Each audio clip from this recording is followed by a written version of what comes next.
Aduh nih, ngerendahin nih. Lu nggak Anda tahu Pak diam. Pendeta Budi?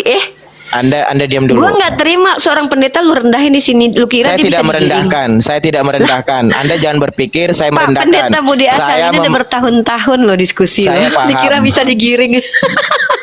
Anda justru mengatakan saya menggiring supaya Pak Pendeta Budi Asali mendengarkan bicara Anda kan gitu. Anda diam Bukan, dulu. lu Anda bilang diam tadi dulu. Pak Pendeta Budi Asal itu seolah-olah gampang digiring. Enggak lah, dia seorang pendeta loh. Kita aja respect Ya, sama dia. kupingnya Muslim itu penghujatan. Itu loh. Itu yang Gibahin membuat umat Islam depan kami yang loh. menghujat ya memang banyak juga lah. Ini sih ya, ini pertama ngerendahin Pak Budi. Ini jemaat menceramahi Pak Pendeta nggak apa-apa lah. Memang lu nggak ada adab kali ya. Kalau gue nggak boleh, di Islam tuh nggak boleh. Kedua, lu ngegiring opini tentang orang Islam di kamar orang Islam sendiri. Emang pinter banget kamu. Ya lanjut deh. Oke, Anda diam bentar. Anda diam bentar. Kami orang Kristen. Dengan iman kalian dengan kami. Kalian Ini harus apa tunduk sih yang kepada nyamain guru-guru. siapa sih? Iya, makanya gue bilang kalau saya di sini mengingatkan pendeta orang ini Budi kenapa Asali sih? supaya tahu batasan, supaya dia berbicara mana batasan yang harus kita Emang lu pernah mempertahankan lihat dia melampaui batas? kepada Kristen-Kristen yang tidak pendeta. Enggak juga, justru hujatannya. Contoh kayak Ripa ini jelas mengatakan, bentar dulu, jelas Ripa ini dengan mulutnya mengatakan saya hadir memang untuk menghujat Alkitab. Kalau Loh, dia buka coba rekamannya itu tunjukin ada. bukti. Coba buka Itu rekamannya bukti. sekarang. Itu bukti. coba Mungkin buka kamu rekamannya. tidak rekam, tapi Buka mata saya menonton. rekamannya. Pak Pendeta, ingat Pak Pendeta ya, ini saksi omongan orang ini tidak membawa bukti. Saya minta, saya beli 5 juta. Kalau ada rekaman saya bilang saya hadir untuk menghujat Alkitab. Coba.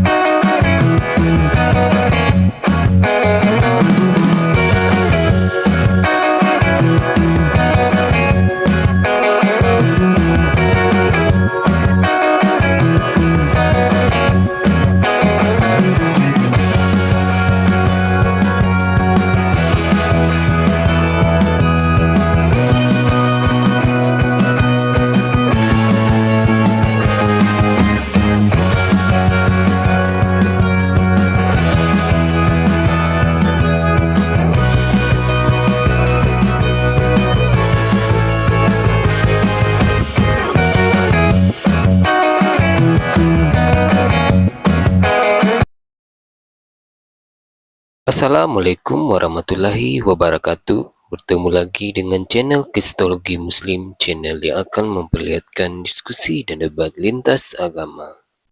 Pada kesempatan hari ini, semoga kita semua dalam keadaan sehat walafiat, selalu diberikan kesehatan dan segala macam urusan dilapangkan, dipermudahkan dan dilancarkan seperti apa yang diharapkan, dan juga diberikan segala kecukupan ekonomi, rezeki yang berlimpah yang tidak pernah habisnya dari Allah Subhanahu wa Ta'ala.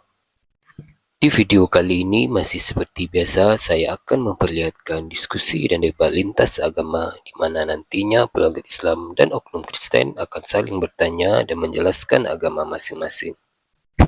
Yang mana kita akan bisa menilai mana agama yang benar-benar bisa diterima dan dipahami secara akal fikiran manusia yang berakal.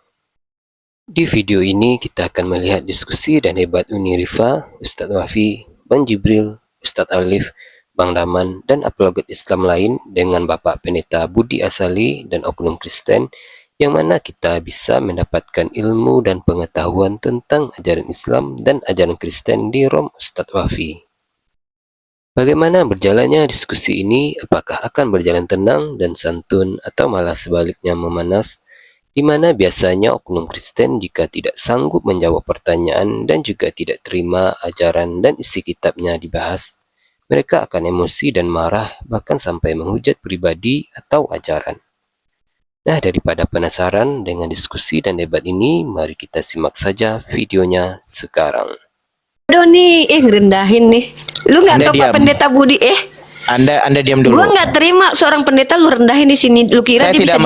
merendahkan. Saya tidak merendahkan. Anda jangan berpikir saya Pak merendahkan. Pendeta Budi Asal Saya ini udah bertahun-tahun lo diskusi Saya lo. paham. Dikira bisa digiring. Anda justru mengatakan saya menggiring supaya Pak Pendeta Budi Asali mendengarkan bicara Anda kan gitu. Anda diam Bukan, dulu. lu Anda bilang diam tadi dulu. Pak Pendeta Budi Asali itu seolah-olah gampang digiring. Enggak lah, dia seorang pendeta loh. Kita aja Ya. respect sama dia loh. Ya, itu cara pandang Anda, tapi saya melihatnya mulai agak aneh sedikit. Aduh, Pak Pendeta Budi Asali dibilang aneh. Iya, Mana Anda ada diam jemaat. dulu. Saya ngomong sama pendeta bukan sama Anda. Oke. Ya, lanjut. Jadi saya berharap pendeta Budi Asali ingat Pak, berdiskusi tentang perbedaan agama itu baik, tapi kedepankan inti dari pemberitaan Injilnya. Ya, memang aku selalu begitu kan. Kapan aku pernah debat tidak menginjil? Ya, justru karena itu Pak, karena Bapak harus tahu mana batasan yang Bapak udah hampir mau keluar dari batasan, mana Bapak harus bertahan pada batasan Anda sendiri. Aku tahu ya Aduh, panggilan. ini jemaat menasehati Ini pendeta. loh, panggilan Kami orang panggilanku Kristen, itu Ripa, bentar, dan panggilan semua orang Kristen itu bukan menghujat agama orang lain. Ya, Tapi panggilan kami itu untuk memberitakan Injil. ya. Jadi kalau menghujat itu enggak, apalagi enggak ada kerjanya, mulai menghujat lebih dulu tambah, kalau membalas itu masih masuk akal. Tapi kalau menghujat lebih dulu rasanya ya, apalagi menghujat supaya viewersnya banyak, itu enggak pada tempatnya lah. Oke Pak Pendeta, gini loh Pak, kalau Bapak bilang menghujat, orang Kristen sendiri yang saya perhatikan komal-komalnya Kristen, mereka tidak menghujat. Lalu begitu itu disampaikan kepada Muslim, sampai di kupingnya Muslim itu penghujatan. Itu loh, itu yang Gibahin membuat. umat Islam depan kami yang loh. menghujat ya memang banyak juga lah. Ini ini pertama ngerendahin Pak Budi. Ini jemaat menceramahi Pak Pendeta nggak apa-apa lah. Memang lu nggak ada adab kali ya. Kalau gue nggak boleh di Islam tuh nggak boleh. Kedua, lu ngegiring opini tentang orang Islam di komal orang Islam sendiri. Emang pinter banget kamu. Ya lanjut deh. Oke, Anda diam bentar. Kami orang Kristen tidak sama dengan Islam. Oke, kami orang Kristen diingatkan untuk menasehati, saling membangun, saling mengingatkan. Tidak ada patokan umur. Jadi jangan samakan iman kami dengan Anda. Anda terlalu menjunjung tinggi dengan guru-guru Anda. Kami orang Kristen punya Malah framing hak. kemana-mana nih. Anda diam dulu. Kami punya. Ya, tapi masa di sini hak. malah Dengerin dulu. nge-framing? Bertanya aja udah. Ada Pak Kami Pendeta di punya, sini. dengerin dulu. Kami punya hak yang Ustadz sama. kok malah ceramah dia di sini Ustadz. Mau nanya sama Vicky cepetan buruan mumpung di komentar. Gini, Iya, makanya saya bilang Anda diam. Ih, Itu loh. Mas ya, Betul. bentar Mas ya. Jadi begini Mas ya, jangan kesannya Anda ngajarin gitu loh. Karena Pak Budi Asali jauh lebih lama bertahun-tahun diskusi daripada Anda. Iya. Kalau Anda mau Baik. bertanya ya bertanya saja. Mungkin Anda mau ngetes ilmunya monggo, tapi jangan seolah-olah ngasih masukan sesuatu yang Anda baru datang di dunia apologet sedangkan beliau sudah bertahun-tahun. Oke, dengerin Wapi ya. Kalau kamu berpikir saya mengajari, Anda salah. Kami orang Kristen saling membangun, saling menasehati, saling mengingatkan. Itu tidak masalah. Makanya saya bilang tadi, jangan samakan iman kalian dengan kami. Kalian harus Ini apa tunduk sih yang kepada nyamain guru-guru. siapa sih? Iya, makanya gue bilang kalau saya di sini mengingatkan pendeta pendeta orang ini Budi kenapa Asali sih? supaya tahu batasan, supaya dia berbicara mana batasan yang harus kita Emang lu pernah mempertahankan. lihat dia melampaui batas? Barusan saya lihat. Oh, Pak Pendeta silakan dijawab. Tidak perlu Pak Pendeta. Saya pikir gini Pak, Ripa ini Pak, Ini orang supaya mengadu domba di kita. depan. Debo, Bukan. kamu itu Kristen apa? Aliran Silakan apa? Pak Pendet. Gereja Pentakosta Pak. Saya pikir Gaya gini apa Pak, aku menghina Pentakosta? saya tidak bilang Anda menghina. Jangan salah paham. Dan Anda jangan mau emosi hanya karena digiring perempuan satu Saya ini nggak emosi, supaya kita karena ribut ngomong biasa ditonton kok. mereka. Jangan. Kira Pak Pendeta emosi, Pak Pendeta Budi Asli gampang emosi, emang nggak ada adab nih orang. Justru saya bilang jangan kamu bilang tanggapin kan ke pendeta Budi supaya kamu pengen aku sama pendeta ribut kan. Makanya Enggak, gue lu yang ingatkan pendeta, bilang Pak jangan Pendeta sampai tadi kita ribut katanya ditonton melampaui mereka. batas. Loh, dia yang ngajak ribut masuk-masuk malah kritisi Pak Budi kok. Saya Gua tidak di sini- mengkritisi, kamu tidak bedakan Lu mengkritisi bilang sama tadi mengingatkan Ripa. lu bilang tadi dia melampaui batas kan. Makanya gue minta Pak Budi silakan ditanggapin. Lu kenapa sih maunya nasihatin tapi nggak mau dinasihatin Anda balik diam, lu ya biar sama saya pendeta ya? jelaskan. Anda diam ini bentar, koma saya siapa? ngomong. Ini Nah. koma lu. Jadi Kok kalau komalmu udahlah saya tidak punya hak bicara. ngatur-ngatur? Punya hak bicara tapi ya tahu adab lah, tahu Saya punya etika adab. juga. Ya makanya jangan lu aja ngomong tuh, Pak Pendeta juga butuh hak bicara dong. Silakan Pak Pendeta. Apaan sih lu dari tadi lu aja ngomong? Dan terutama ini komal muslim ya, bukan komal Kristen. Jadi ya kamu masih hormati hostnya lah, masa kamu yang bicara terus. Iya, gini loh Pak. Mereka ini memang buka komal. Dia yang kita dengarkan kasih kesempatan, tidak kebetulan aja Pendeta Budi di sini sepertinya agak sedikit kalem. Coba kalau nggak ada Betulan. Pak Budi Saya lebih ngobrol sama barbar beliau sudah Pak. bertahun-tahun, weh.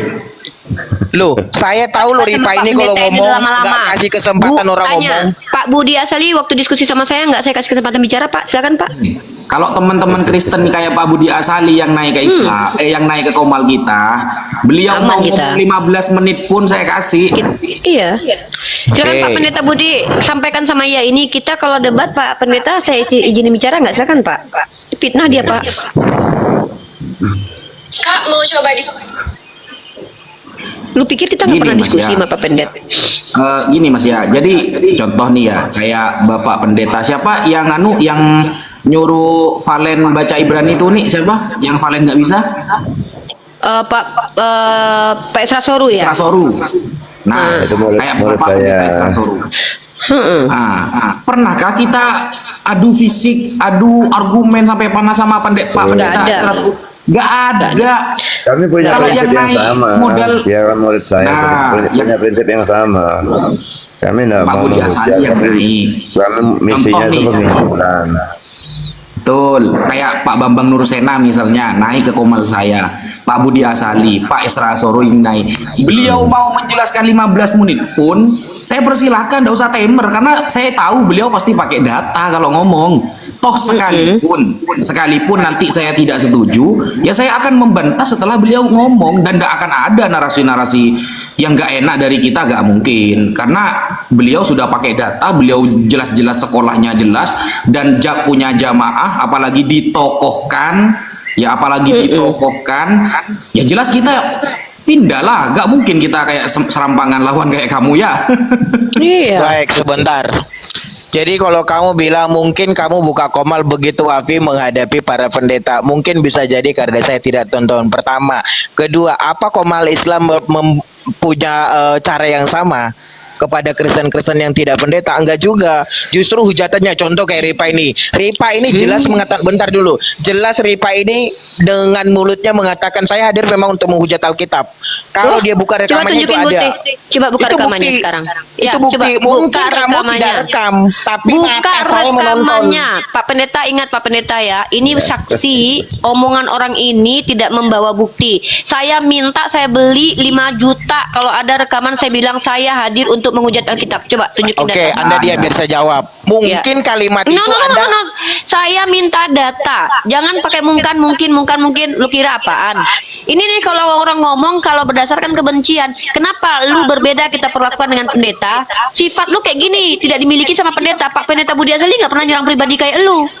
Lu masuk di komal Islam nyerang pribadi gua, minta data, gua bukti kalau pernah gua bilang kalau gua hadir untuk menghujat Bible. Tunjukin buktinya. Oh, nggak ada diam. Tunjukin, nggak ada diam, nggak ada Justru diam. karena Nah, kamu ini tidak Pak rekam, Pendeta. makanya kamu sengaja mengatakan itu aku hadir untuk menghujat Setiap Alkitab. gua diskusi, gua selalu direkam sama orang lain dan gua ngerekam Ada sendiri. yang tidak kamu rekam, baru kamu Tunjukkan. bebas bernarasi. Oh, Pak Pendeta dengarkan. Buktinya Dia bilang, saya bisa, gua YouTuber. saya menonton kamu mengatakan itu. Mana Sudah, data? sudah. Ini kan? Malah marah-marah ke sini. Iya, dia marah-marah di sini. Sudahlah nuduh nggak bawa data. Pak Pendeta kenapa berbeda? Kami perlakukan Pak Pendeta dengan orang seperti tadi. Kenapa saya katakan Pak Pendeta oknum?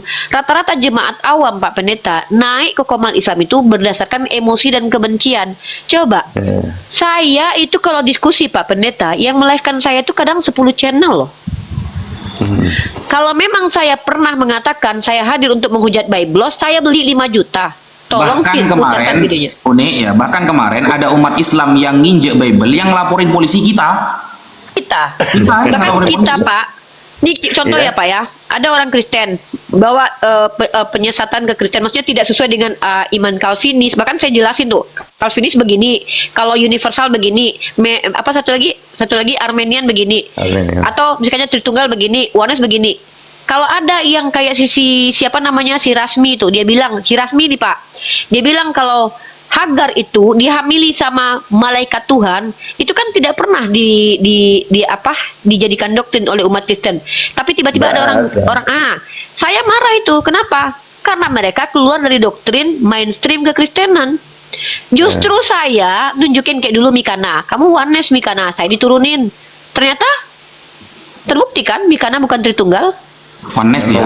Memang honest ya. Nah, yang bilang dia oneness pertama kali siapa Pak Pendet? Ini Pak orangnya Pak. Saya di depan publik bilang dia oneness karena mengatakan Yesus adalah Bapa. Nah, tapi yang terjadi apa? Orang seperti ya tadi, dia adalah orang yang kami sering turunkan karena bicara terus kayak tadi Pak Pendeta aja bilang kan, kamu ngomong terus padahal di Komal Islam. Ah, itulah kami Pak. Silakan Pak Pendeta, kita nggak pernah, saya nggak pernah sama Pak Pendeta sampai baku hantam. Ustaz Wafi nggak pernah sama Pak Pendeta baku hantam. Kenapa sama ya seperti itu? Lah Pak Pendeta aja tahu kan menilai dia gimana. Silakanlah Pak Pendet. Ya, nanti apakanlah. Di sini yang mau tanya ke Pak Pendet boleh ya kan Ustadz? Biar aja beliau menjelaskan tentang. Boleh, kalau referensinya Kristennya seperti Pak Budi Asali, saya tenang, pasti pakai referensi gitu loh. Kenaik ini Kristen juga, kenaik. Ada yang mau sampaikan kenaik? Ya, kalau bagi kami Kristen itu daripada buahnya lah kita melihat hasilnya. Itu ayatnya mana itu naik?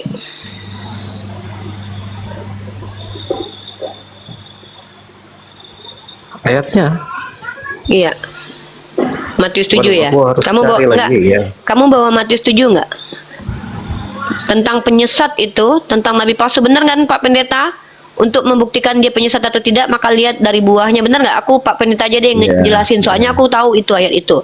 Bahkan di situ dikatakan tidak mungkin pohon buruk menghasilkan buah baik. Tidak mungkin pohon baik menghasilkan buah buruk. Benar kan Pak Pendet? Iya. Nah, jadi sekarang saya tanya, Sofiatul yang nginjak Al-Quran itu Kristen atau tidak naik? Sofiatul yang mana nih, Mbak? Saya nggak Sofiatul Al-Hayat. Yang dari Al-Hayat. US dulu. Ya, yang ninja Al-Quran 3 kali, kita punya videonya kok. Menurut kamu itu representasi Kristen atau tidak? Ada, saya Karena dari buat buahnya. juga. Aku nggak pernah lihat Andaikan ada lah, saya ada videonya. Gimana kira-kira?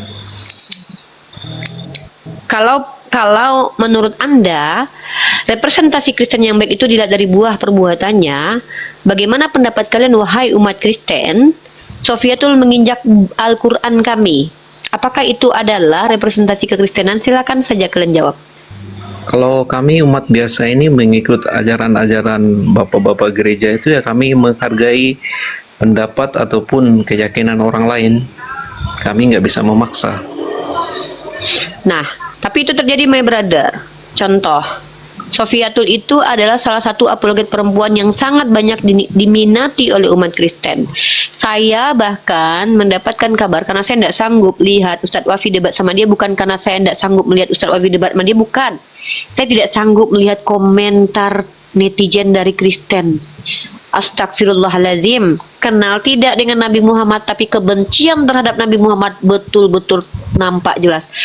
Apakah itu representasi Kristen? Kalau dasar kekristenan itu bisa dilihat buah perbuatannya. Kita ini bukan umat yang kita live kan kok semua. Komentarnya pun kadang ada yang melive kan. Kita mau kalian jujur aja. Ibu Sofiatul tapi kayaknya cantik, Bu. Bukan. Ya, cantik Lucinta Luna juga cantik. Kita lagi nggak bahas cantik. Lucinta Luna cantik banget malahan, lebih cantik daripada Sofiatul. Masalahnya adalah yang kita bahas di sini, Anda tadi kan berstatement tuh. Kalau seandainya representasi Kristen itu dari perbuatannya, maka saya percaya Pak Budi ini Kristen. Kenapa? Beliau tidak pernah menghujat. Saya belum pernah melihat beliau menghujat. Esra Soru belum pernah menghujat. Bahkan Gilbert pernah merendahkan zakat. Oh, Gilbert Ya, pernah. ya, pernah merendahkan zakat tuh. Sementara ada tokoh-tokoh yang dimuliakan oleh umat Kristen terang-terangan di depan publik memijak Al-Quran. Dia cantik, betul. Kalau kita bicara cantik kan sudah bilang Lucinta Luna juga jauh lebih cantik. Saya nggak bicara itu, kita bicara statementnya kebenaran itu. Maka menurut Anda apakah Sofiatul itu representasi Kristen? Anda bilang kan nggak tahu tuh. Tapi anda, saya belum pernah lihat. Tapi Anda puji dia cantik kan, ini agak gimana ini? Kontradiksi. Saya nggak ngelihat, Kontradiksi. cuma dengar beritanya. Ada Pak, kita videonya, punya Pak. videonya. Kita Pak. ada videonya. Kita simpan Kita itu. simpan video itu. Ya. Dan saya punya video ketika dia langsung jelas diskusi sama saya 2 tahun apa 3 tahun lalu di Zoom. Ketika saya lagi diskusi sama dia dengan Jack Citah bagus-bagus, dia langsung menghujat Nabi Muhammad. Saya punya itu, Pak. Kenapa kami putu itu, Pak? Karena suatu saat pemerintah kita akan menyidak diskusi lintas agama. Kami punya bukti video menampilkan penghujatan Edis, penghujatan Sofiatul. Saya justru live YouTube saya itu saya persilahkan untuk dipotong. Bahkan saya selalu tanya. Saya kemarin dituduh menghujat Kristen dengan mengatakan Tritunggal sama seperti kelamin. Padahal saya lagi bacain pendapatnya si JJ. Mungkin Pak Budi nggak tahu JJ itu. JJ sendiri yang mengatakan begitu ketika diskusi sama Mendewa. Inilah kami umat Islam. Kami menginfokan ke seluruh masyarakat bahwa ada orang-orang Kristen yang menghujat Tuhannya dengan membawa analogi-analogi nggak pantas. Tapi justru kami yang dituduh menghujat. Lucu. Tapi ini kemarin, Pak, Bune ya, waktu ada umat Islam yang nginjak Bible, baru bulan-bulan kemarin. oh, Wah, kita yang ngeborong dia ke Heboh. polisi, Pak. Kita yang ngeborong dia ke polisi. malah dia dibela sama Kristen. Malah Kristen penghujatnya bela dia. Gimana sih? Iya, malah penghujat malah membela dia. Jadi kita bingung, Pak, nih kalau cuman klaim, wah lihat dari buah perbuatannya. Malah kenapa? Itu saya bilang, Pak, saya pernah berstatement gini, Pak, mungkin agak menyakitkan ya, Pak. Saya pernah, apakah Yesus itu datang untuk orang-orang jahat? Kenapa? Kenapa ketika para murtadin itu seperti, ingat nggak si Yasin Ustadz Wafi? Dia ngaku membakar gereja dulu di Depok. Iya. Kenapa kok dia jahat membakar gereja langsung pindah Kristen? Ingat nggak Fatimah Siddiqiyah, Ustadz Wafi? Tahu. Mengaku seorang Muslim yang ekstrim, ya pembenci orang Kristen, jadi Kristen. Ingat lagi nggak Sofiatul? Betapa sampai sekarang dia membenci umat Islam dan Nabi Muhammad, jadi Kristen. Ingat lagi siapa? M. Kucluk ngaku Ini, penipu. Ini video ya, ini video yang kita simpan salah satunya. Semuanya kita simpan. Karena pasti akan bermanfaat suatu saat. Nih. Ini kalamnya Allah apa bukan? Tadi Tuhan Yesus punya sifat kemanusiaan. Wah, itu Tuhanmu ini saya punya kejar sifat itu. Allah apa tidak? Tuhan Yesus punya sifat kemanusiaan, berarti makan, Firman minum, Allah ini kalamullah ini bersifat Allah apa tidak? ada syahwatnya. Jadi pertanyaannya syahwatnya disalurkan kemana itu? Ya ini syahwatnya disalurkan kemana ini syahwatnya? Jawab dulu. Jawab dulu. Kamu bilang tadi Quranmu ini punya Tuhan hakikat Yesus ilahi punya apa sifat tidak? kemanusiaan. Quranmu Tuhan ini punya buku sifat apa kemanusiaan. bersifat kodim? Mute dia, Pak. Nah, ya kakinya tadi sudah kelihatan ya kakinya ya. Ada di Al-Qur'an. Mana? Apa nggak lihat ya? Iya, ada kakinya. Hah? Ini. 3 orangnya. kali Pak Pendeta. 3 kali dia nginjak Al-Quran Pak Pendeta. Loh, Coba, itu saya bukan ulangi dari ya. tangan loh, bukan. Bukan kaki. Jawab dulu. Dia pakai kaos kaki juga ada. Ini loh, Pak. Quranmu ini. Nih. Oh, iya, ini kaki. Apa bukan? Tadi Tuhan Yesus punya sifat Iya. kemanusiaan. Wah, itu Quranmu ini saya punya kejar itu. sifat Allah apa tidak? Tuhan Yesus punya sifat kemanusiaan, berarti makan. Nah, itu Pak ya. Itu yang pertama, yang pakai kaos kaki juga ada Ustadz. Itu kan rame di YouTube itu. Nah, jadi makanya saya bilang Pak Pendeta, kadang saya sendiri tuh bingung. Kenapa orang-orang baik seperti Pak Pendeta atau orang-orang kayak Pak Jody walaupun berbeda denom, bahkan Pak Antonius seorang Katolik, doktor dia, itu dihujat di Komal Kristen.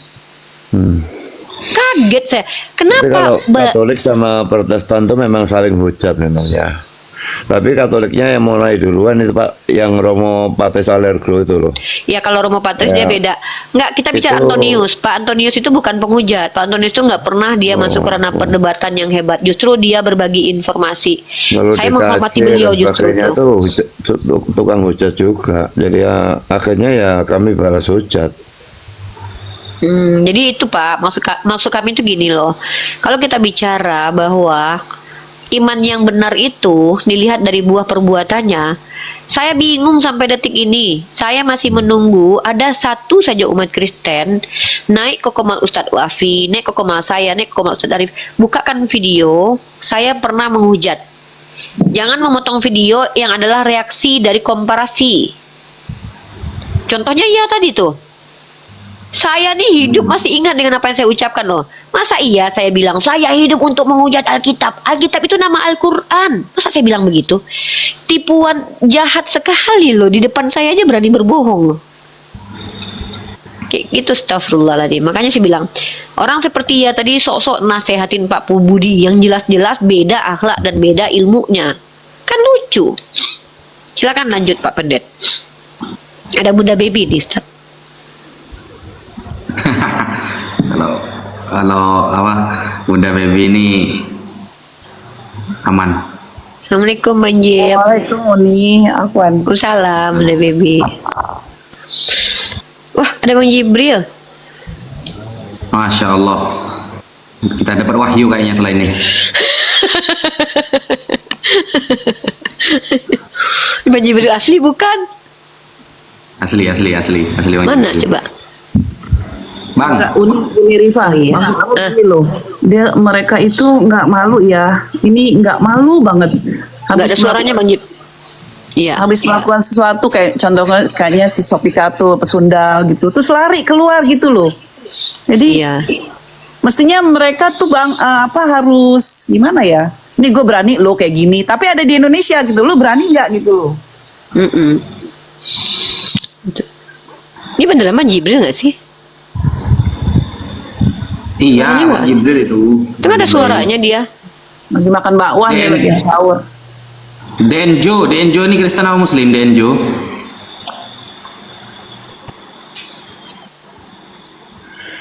Wah, nggak ada orangnya. Baiknya Bang Jib nggak ada suara. Tuh kan.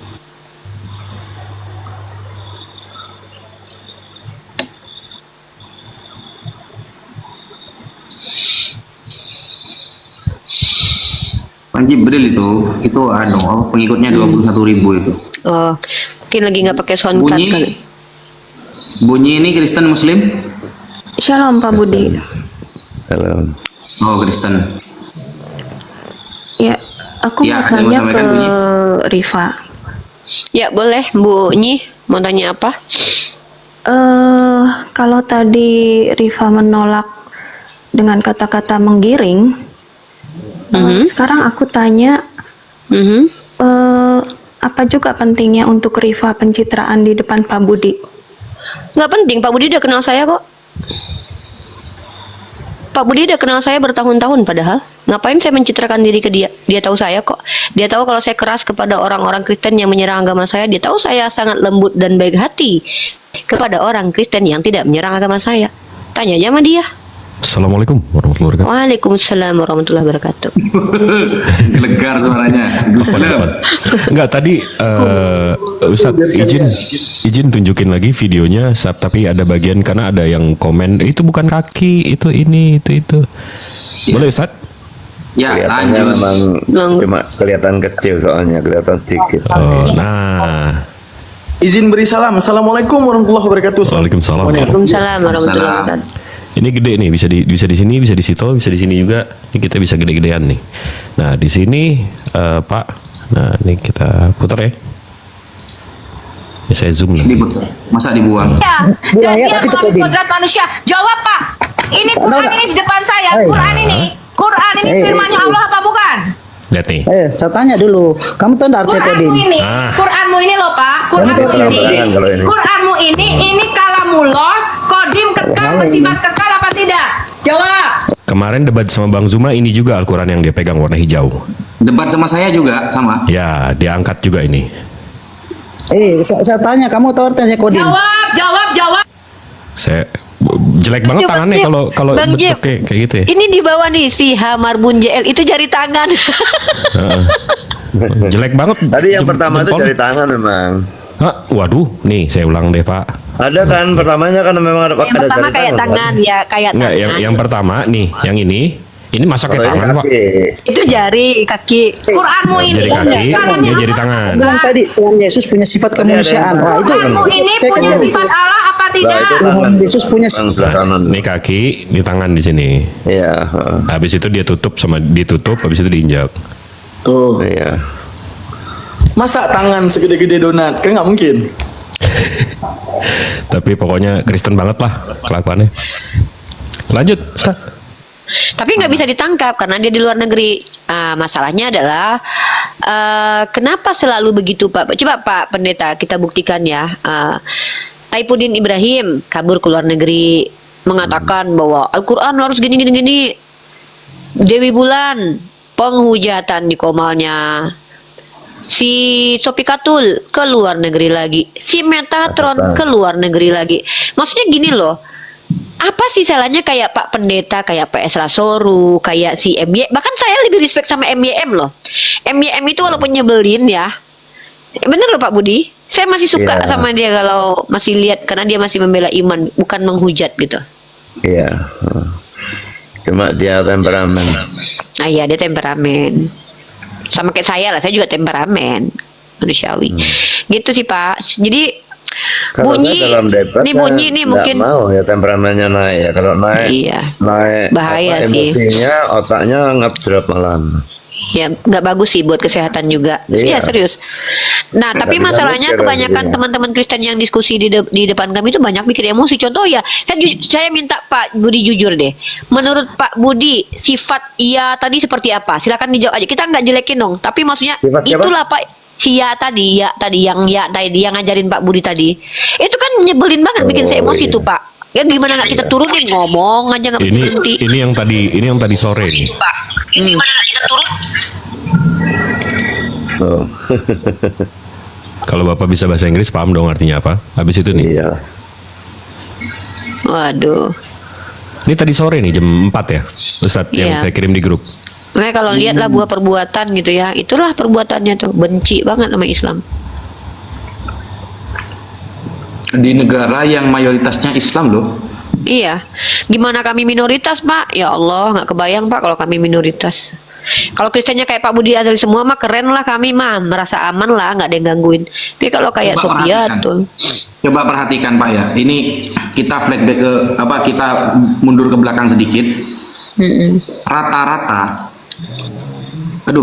hapus Daman Al-Mantiki berisi tema yang membuat sebagian penonton sebagian tidak nyaman. ya turun dulu aja nanti daripada di band, turun aja dulu. Nggak ngomong padahal. Nggak ada yang kadang gitu. Coba turun dulu.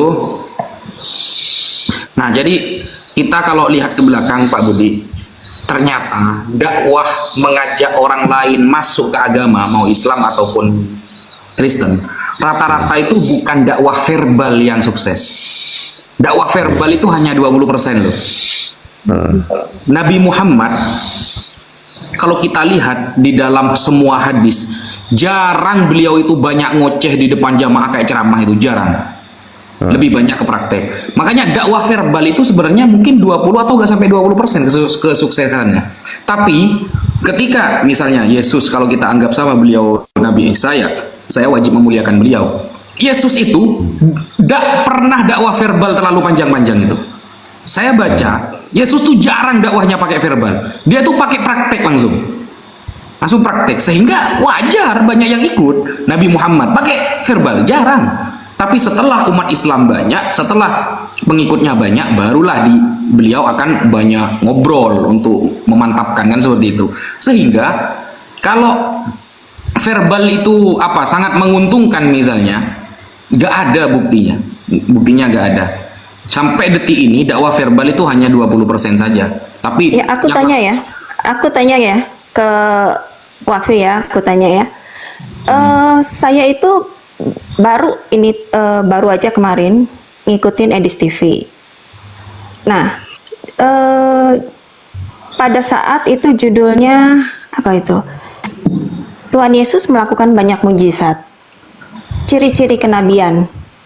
Tuhan Yesus juga bisa disebut nabi ya, Pak? Kemudian tapi kenapa katanya di Islam itu ciri-ciri kenabian adalah tompel? Itu maksudnya gimana ya? Tempel apa? Tompel. Saya yang jawab boleh nggak Ustadz? Ya lanjut. Nggak apa-apa. Ya, Rifa saya yang atau jawab Wafi ya. nggak apa-apa. Ya, saya jawab. Oke, makasih pertanyaannya bagus Bunda. Ciri-ciri kenabian itu terdiri dari beberapa aspek Bunda. Pertama, sifat dan karakter. Sifat dan karakter para nabi itu adalah orang-orang yang sidik, amanah, fatonah. Ya, maksudnya apa itu? Sidik itu berperilaku benar dan baik. Kemudian fatonah, mereka cerdas. Amanah, mereka dipercaya. Dan mereka tablik, menyampaikan. Ini sifat. Itu sifat yang bukan fisik. Tapi bicara tentang fisik, tidak ada yang mewajibkan nabi itu harus tompel. Dan saya tidak tahu itu data dari mana. Tapi kalau nabi kami di dalam fisiknya itu ada misalkannya tai lalat atau apa. Masalahnya apa? Tapi Bukan cuma waktu nabi. itu Sebentar dulu, Bu. Bentar, Edis Bun. TV itu kasih ini loh, kasih suara ustadz apa kiai gitu yang ngomongin tentang tompel. Iya, masalahnya di Apa? mana? Kalau nggak Makanya aku tanya. Bukan Aku kan nggak tompel, ngerti. bukan tompel. Iya, benar, itu Bunda. kata-kata Kita kasar. jelasin. Apakah Itu kata-kata kasar si Edi. Sebenarnya ada tanda Ya, lahir. tanda lahir, Bu. Ya, Bukan dan sama tompel. sama kayak gini, Bun. Sama kayak gini, Bun. Sama kayak kita bilang Yesus punya tato. Oh. Sama kayak gitu. Kita bilang Yesus tuh punya tato di pahanya. Ada ayatnya itu. Ada ayatnya. Penonton banyak. Taipudin, Sopi Katul. Rata-rata penghujat dari Kristen penontonnya banyak. Begitu juga kalau ada umat Islam yang debat keras. Jadi Nonton banyak. sensasi. Jadi sensasi. Tapi kalau Pak Budi Asali live sendiri, yang nonton sedikit, kenapa? Dia nggak menghujat. Dia edukasi. Nah, jadi wajar Edis itu harus menyerang pribadi Nabi Muhammad untuk memuaskan hasrat birahi umat Kristiani yang benci terhadap agama Islam. Sayangnya banyak gitu. Silakan. Ustaz Alif mungkin ada yang mau ditambahkan?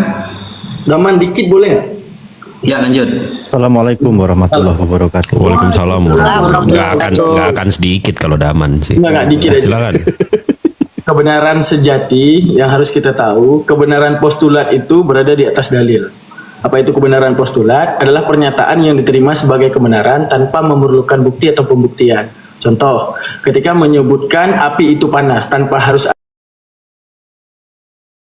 ada saksi, tanpa harus ada yang namanya pembuktian ilmiah, agar tapi ketika rasio bisa menyandingkan apa itu api, apa itu panas dalam pembuktian nyata dan akal menerima, itu adalah kebenaran.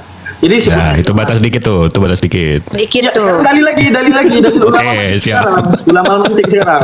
Ulama mantik mengatakan mahtamala sidqa li dzatihil jara bainahumu qadiyatan wal khabara. Menunjukkan apa? Bahwa mahtamala sidqa, kebenaran daripada seorang rasul yaitu Nabi Muhammad, apa yang dia sampaikan oleh Nabi Muhammad, ketika itu kita terima, postulat akal tidak akan pernah menolak dalil yang dia sampaikan. Makanya dikatakan Nabi kepada Nabi Muhammad karena zatih kalam dia itu tidak menipu. Contoh ketika disebutkan bahwa Allah Ta'ala itu tidak serupa dengan apapun. Karena akal kita punya chipset yang namanya diferensia. Apa itu diferensia? Pembeda ataupun takhalluf di dalam mantik. Mantik itu mengajarkan tawatu'un, tasyakukun, takhallufu, wa istiraku, angsuhu, taradufu. Ada yang namanya takhalluf. Takhalluf itu apa? Pembeda. Saat kamu bisa membedakan matahari dengan bulan, bulan dengan biawak, biawak dengan lembu, manusia dengan patung, menunjukkan apa? Kebenaran sejati saat postulat akal menerima perbedaan antara Tuhan dengan makhluk. Karena kamu berhasil membedakan di antara semua makhluk, maka pasti akalmu bisa membedakan mana pencipta, mana yang diciptakan. Seperti itu saja. Mantap, mantap. Mbak Ustaz Alif, betul, Ustaz. Mantap Ustadku. Ya, aku Dikit tanya menit, lagi ya. Lanjut Itu, lanjut. eh, Nggak apa-apa dengarkan lanjut. Ustaz Alif dulu. Nggak apa-apa lanjut dulu. Udah. Lanjut cuma nggak apa-apa biar selesai. Ya, aku mau tanya kabarnya Yahya Waloni, apakah dia masih Islam? Iya, masih. Loh. Iya. Iya masih lah. Iya. Dia itu kemarin itu di penjara berapa tahun ya? 2. 6 bulan. Nggak nyampe kayaknya, Ustaz. Iya, Nggak nyampe rasanya dia. 2 tahun tapi Dua tahun. ternyata nggak nyampe. Iya. Hanya Kalau berapa? Muhammad Karena dia Kace, berperilaku, kalau Muhammad Kace, Nggak tahu berapa tahun, Ustaz? 5 ya? 10 tahun. 3. Berharapnya sih 10 tahun sih aku dia. 10 Kalau tahun. bisa. Terus, Kalau bisa nanti- seumur hidup. Nanti saya coba panggil teman yang paham di situ ya, yang main di hukum, yang tahu vonis-vonis para ya narapidana. itu kan nanti itu bukannya sudah menjawab ya? Bukannya Menjawab sudah apa? menjawab itu. Menjawab apa, sister? Kalau di pihak yang mayoritas itu hukumannya sebentar, ya kan? Tapi kalau yang terus? di pihak minoritas hukumannya Oke, lama. saya jawab dulu nih Sebentar, sedikit sebentar, nih sebelum Uni, yang lain. sebentar, Itu Uni. dari awal kan Sebentar, sudah Uni. di Mbak, sudah Mbak. dipertanyakan. Kenapa mereka Iya. pada kabur? Mbak tahu nggak Bentar, kalau Mbak. kalau dari sisi hukum itu ada jurisdiksinya untuk melihat apakah tendensinya Ustadz Yahya Waloni itu nggak ada tendensi memang selalu penghujat. Itu satu. Kedua, Mbak tahu nggak kalau di hukum itu ada namanya rasidivis. Itu artinya memang tindakan tercela atau yang melanggar undang-undang berulang. Nah, itu memang hukumannya lebih berat. Kalau memang pencuri yang sudah pernah mencuri dan pernah ke penjara, itu pasti akan double hukumannya. Beda dengan orang yang tanya baik lagi yang ya. nggak pernah Aku kan kena Bentar kasus. dulu. nggak ngikutin. Bentar Aku dulu. cuman Bang Jibril lagi lihat ngomong. judulnya atau cuma Bu, ngikutin sebentar ya.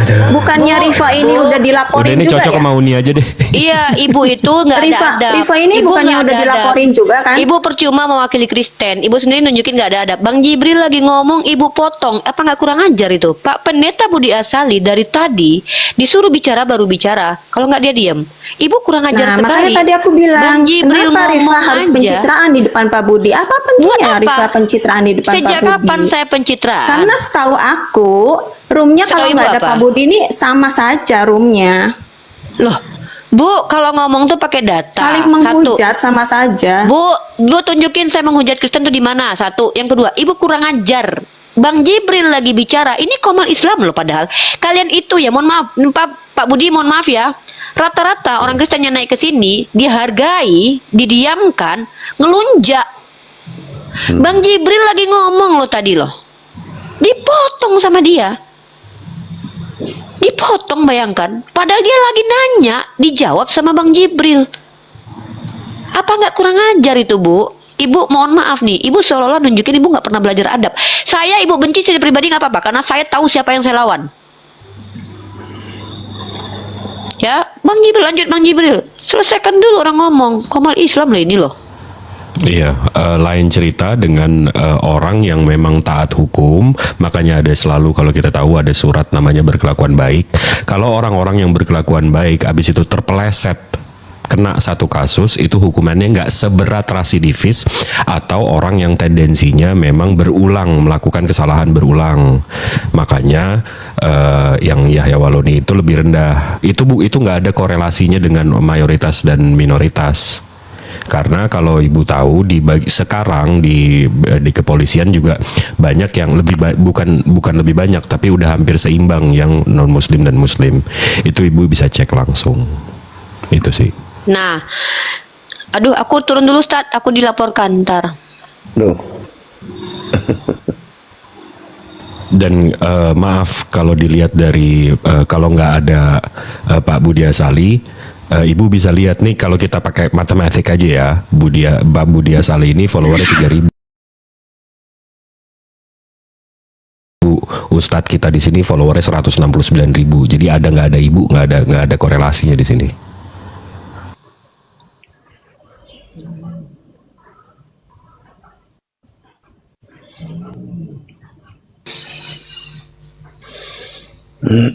Jadi kesimpulannya, Bunyi ini mau diskusi, tanya baik-baik atau gimana? Jangan kasih PR banyak-banyak Pak Pendeta, kesian. Kualitas jemaat seperti ini Pak Pendeta berat tugasnya. Ya. Di sini ada pendetanya, kasihlah dia yang ringan-ringan tugasnya gitu. Yuk tunjukkan yang baik, diskusi yang Ini baik. ada Bretatan Kristen ya, Bretatan Kristen nggak? Katolik. Oh Katolik, oke. Ada musik. Halo Breta, apa kabar? Oke, Breta di sini ada Pak Pendeta Budi Asali. Denom Pak Pendeta Budi Asali adalah Calvinis ya. Kalau mau tanya sama Pak Pendeta boleh, tanya sama Ustadz Wafi boleh, dan tanya sama Ustadz Alif juga boleh. Boleh bertanya. Tapi jangan menghujat, jangan memframing seperti Bu Nyi tadi ya. Kita menghargai Pak Pendeta Budi Asali di sini, makanya kita kalau bisa jangan debat kusir gitu. Ayo tunjukin aja kualitas, letakkan diri pada tempatnya. Saya juga bisa debat kusir kok, tapi jangan sekarang. Lihat siapa yang lawan. Saya kan Berta. Bukan, cuman mau nanya aja. Silakan. Nanya gini, Tante Rifa kan wanita ya. Nah, di dalam Islam kan ada yang berbunyi seperti Ini tentang pernikahan ya, Tante Rifa. Ya, siap sayang. Kayak gini Tante, ada yang Iya, udah Nak. sah nih, udah sah nih jadi suami istri. Nah, Ya. lalu seumpamanya kalau istrinya udah berjalan beberapa tahun, 4 tahun apa 5 tahun gitu. Terus Iya, ada yang Nak. kata-kata kayak gini. Terimalah jika sampai menemukan apa? Istrinya. Itu boleh, tapi kamu yang nyarikan, bukan suaminya yang cari sendiri. Nah, itu kayak mana maksudnya? Oke, Tante jawab, boleh Tante jawab ya? Iya, Tante. Kok Oke. tante si nenek gitu loh. Tante, masya Allah, tante gue. Nih gue malah Aku dibully di salah komunitas. lagi, Iya nggak apa-apa, panggil nenek ya nak, cucu sayang ya. Jadi kalau seandainya saya punya, ini mohon maaf sayang ya, kita lihat dulu suaminya siapa. Kalau suami saya itu Ustadz Wafi, Bang Jibril, Ustadz Alif, saya ridho ya, bahkan saya cariin. Kalau saya istri pertama nih, saya cariin. Tapi kalau Daman nggak mau saya, ya kenapa? Jangan ya. Kenapa saya mau kalau sekelas Ustadz Wafi, Bang Jibril, Ustadz Alif? Karena saya kalau menjadi istri mereka, saya tahu mereka adalah orang baik, orang soleh, dan mereka akan memenuhi semua kebutuhan saya. Jadi, kalau saya memang mencintai ini, saya loh. Jangan diukur laki-laki itu sama semua. Kalau kayak Daman ini susah dek, jangan mau dek, jangankan di poligami dek ya. Nikah sama dia aja belum tentu mau saya dek, ya. Udah dapat cicilan ya kan. Nah, jadi saya lihat dulu suaminya siapa. Kalau kita tahu suami kita itu lututnya sudah goyang-goyang, uang kadang 15.000, kadang dipotong lagi 5.000 buat beli rokok, ya kan. Muka dekil, ketek bau, ya kan. Jangankan saya orang tuanya aja mengutuk, mau dia suruh saya suruh dia poligami, saya nyiksa perempuan lain dong. Tapi bayangkan kalau suami saya itu sekelas Ustadz Wafi, ilmu agamanya paten, orangnya santun, seganteng Bang Jibril dengan ilmunya segudang, seganteng Ustadz Alif. Perempuan seperti saya yang tujuannya adalah Allah, ngapain saya takut berbagi? Maka dengan mengizinkan mereka menikah lagi, saya sedang menunjukkan bahwa saya tak bersandar kepadamu, tapi saya bersandar kepada Allah. Tapi ingat deh ya, ini bukan setiap perempuan yang mampu lakukan. Kenapa? Karena manusia itu punya fase dek. Ada fase di saat kita pengen memiliki seluruhnya. Ada fase di saat kita mulai melepaskan perlahan-lahan dunia ini. Kami di dalam Islam, kami diajarkan kenikmatan sesungguhnya itu bukan dunia. Dunia ini cuma puluhan tahun, tapi akhirat selamanya. Itu perbedaan kita mungkin. Kalau seusia-usia Breta, dulu waktu saya masih umur 25, ya saya nggak mau juga berbagi, saya mau sendiri aja. Tapi itu pada fase itu. Begitu mungkin Breta. Tante Iya, kita Tante. sambil Makasih, lagi. Tante. Ini kita nggak maaf-maafan ya tante. Sedikit kita biar ada komparasinya, kita dengarkan dari Pak Budi Asali. Sebenarnya poligami itu gimana sih Pak? Apakah yang melakukan ini akan masuk neraka selamanya di Kristen, atau kayak dosa besar banget, atau sebenarnya gak ada aturannya, gimana Pak? Yang apa yang masuk neraka? Poligami. Jadi poligami ini sebenarnya dalam kekristenan ini termasuk dosa besar yang menyebabkan dia masuk neraka selamanya, atau sebenarnya gak ada aturannya, boleh-boleh saja terserah, atau gimana Pak sebenarnya Pak? Tante, izin turun dulu ya Tante, masih disuruh Tante, ntar naik lagi. Iya nak. Makasih Tante, kakak semua pamit dulu. Bentar turun. sayang, Pak Pendeta lagi ngomong sayang ya, Iya. jangan dipotong Jadi sayangnya. semua dosa diampuni kalau percaya kepada Kristus. Nggak ada dosa besar atau kecil, diampuni semua. Berarti Tapi andaikan poligami melanggar nih Pak, tidak poligami gak apa-apa ya? sebetulnya. Nggak boleh kalau poligami. Jadi orang-orang dalam zaman perjanjian lama seperti Daud, Abraham dan sebagainya ya bagi kami ya dosa lah. Tapi mereka orang beriman ya tetap diampuni. Berarti seperti ya, melakukan kehilafan lah, intinya gitu aja ya. Kenapa? Seperti melakukan kehilafan lah andaikan poligami gitu Pak ya. Kalau poligami ya bukan khilaf, ya memang seperti tahu dengan Bathsheba dan sebagainya tuh ya. Kalau dalam Al-Quran kan tidak ada cerita kayak seperti itu kan, tapi kalau dalam Alkitab kan ada. Jadi waktu Daud dengan Bathsheba itu ya bukan khilaf, ya memang maunya dia. Berarti dosa besar berarti Pak ya, poligami itu di Kristen ya? Kan nggak sih Pak Daud menurut Bapak? Ya, justru gini ya, dalam perjanjian lama itu ya, atau bahkan dalam zaman Yesus masih terus berlangsung sebetulnya. Ada dua dosa yang membudaya. Pertama poligami dan kedua perbudakan. Nah bayangkan orang seperti Abraham itu punya budak. Hagar itu kan budak. Jadi itu kalau zaman sekarang bayangkan kalau saya punya budak, dimaki-maki orang sedunia saya. Tapi karena pada zaman itu membudaya, maka ya dalam tanda petik ditoleransi gitu loh. Tapi tetap salah. Dan semua yang poligami dalam perjanjian lama itu pasti mendapatkan masalah. Daud misalnya anaknya satu memperkosa yang lain, lalu satu bunuh yang lain, satu memberontak sama bapaknya sendiri dan sebagainya. Jadi pasti timbul masalah. Jadi memang tidak pernah ada teguran dari Tuhan kepada orang yang poligami, tapi dia memberikan hajaran. Kalau Abraham yang poligami itu dosa nggak, Pak? Ya dosa. Nah, bukannya di Kejadian 21 nomor 22 Pak, Allah menyertai engkau dalam segala sesuatu. Kejadian 22. Kejadian 21 nomor 22 kan begini Pak. Allah menyertai engkau wahai Abraham dalam segala sesuatu yang engkau lakukan. Segala sesuatu yang engkau lakukan berarti termasuk poligami. Oh, enggak mungkin diartikan seperti itu. Terus gimana itu artinya? Itu nanti segala sesuatu ayat dengan ayat. Ya, berapa tadi? Kejadian 21 nomor 22. Kejadian. Kejadian 21. Iya, nomor 22, ayat 22.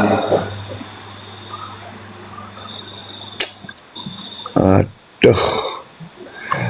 Susahnya lihat ini. Soalnya dalam segala sesuatu yang kamu lakukan, jadi termasuk yang kamu lakukan. Loh, ini yang ngomong kan bukan Tuhan. Ini yang ngomong Abimelek ini. Pada waktu itu Abimelek beserta Pikol, panglima tentaranya, berkata kepada Abraham, iya, Abimelek yang ngomong. Jadi kata-kata Abimelek kan bukan kata-kata Tuhan. Berarti salah Abimelek itu Pak ya?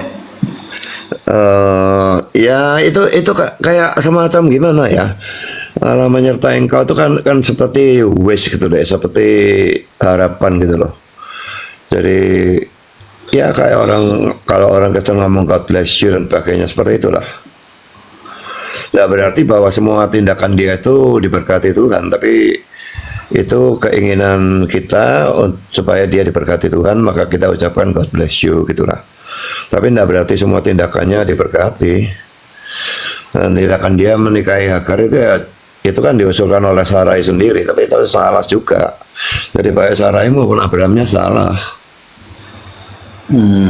Soalnya ini kan jadi ayat Pak, jadi ayat kitab suci, dan ketika menjadi ayat, paham saya nih Pak ya, ini kan berarti dibenarkan, ucapan Abimelek ini dibenarkan oleh Tuhan. Enggak. Jadi Alkitab itu mencatat kata-kata biarpun dari setan itu kan kata-kata yang salah. Waktu setan mencoba Yesus terjun dari bait Allah itu nanti akan menatang dan sebagainya, dia mengutip dari Mazmur 91 yang disalah tafsirkan. Jadi kata-kata setan itu salah, tapi Alkitab mencatatnya secara akurat. Oke. Ada yang mau ditambahkan Ustaz Alif atau yang lain? Iya, saya tuh mau tanya gini, sebelumnya Pak Pendeta, mohon maaf saya tanya, Pak Pendeta kan termasuk percaya dengan penebusan dosa juga Pak? Tuh ya pastilah. Pasti. Nah, orang Kristen yang berpoligami ketika dikatakan berdosa, dosanya tidak diampuni berarti? Diampuni. Oh ya udah, aman berarti kalau gitu. Tuh, ditebus dosanya ya. Gini ya, kalau suaranya Ustaz Alif mendem, dia menyengaja ya terus-terusan dosa sak sukanya sendiri. Pertama itu mesti diragukan imannya dia betul apa enggak. Ya, kedua, kalau dia tetap sengaja dan dia orang beriman yang tetap sengaja berbuat dosa, Allah memang tidak bisa menghukum, tapi Allah bisa menghajar. Nah, itu beda. Menghajar diajar bisa. Ya enggak, maksudnya menurut Pak, suaraku pelan ya? Aman. Enggak, Agak maksudnya sedikit pelan Ustaz, agak sedikit pelan. Iya, jadi agak mendelem gitu. Kenapa lagi ya? Enggak, intinya kan gini maksudnya, kalau memang diampuni dosa kan ditebus dosanya. Kalau dikatakan masih ada berdosa, nah bukannya ditebus dosanya di dalam Kristen.